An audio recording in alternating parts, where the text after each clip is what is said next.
சிம்ம ராசி என்பர்களே, அஷ்டமத்து சனி நடக்கிறதுனால ஆரோக்கியத்துக்கு இம்பார்ட்டன்ஸ் கொடுங்க. நல்ல சாப்பாடு சாப்பிடுங்க, சத்தான சாப்பாடு சாப்பிடுங்க. Junk food, fast food, oily food எல்லாம் தவிர்க்கிறது நல்லது. அதே மாதிரி வண்டி வாகனங்களில் போகும்பொழுது கொஞ்சம் கேர்ஃபுல்லாக இருக்கணும். டிரான்ஸ்போர்ட் சம்பந்தமான பிஸ்னஸ், ட்ராவல்ஸ், டூர்ஸ் வச்சுருக்கிறவங்க, கவர்மெண்ட் ப்ராஜெக்ட்ஸ் எடுத்து பண்ணுபவர்கள், கான்ட்ராக்ட் எடுத்து பண்ணுறவங்களுக்கெல்லாம் அனுகூலமாக இருக்கும். விவசாயிகளுக்கு எதிர்பார்த்த லாபம் குறைவாக இருக்கும். அதே மாதிரி மாணவர்கள், குறிப்பாக இன்ஜினியரிங் ஸ்டூடெண்ட்ஸுக்கும் லா ஸ்டூடெண்ட்ஸுக்கும் அனுகூலமாக இருக்கும். திருமணம், விவாகம், கல்யாணம் சம்பந்தமான விஷயங்களில் அது சம்பந்தமான பேச்சுவார்த்தை, டிஸ்கஷன்ஸ் இதெல்லாம் நல்லபடியாக போகும்.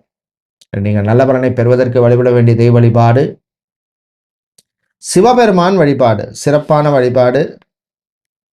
வில்வம் சாத்தி வழிபடுங்க. அதிர்ஷ்டமான நிறம் பிங்க், அதிர்ஷ்டத்தை தருகின்ற எண் 2.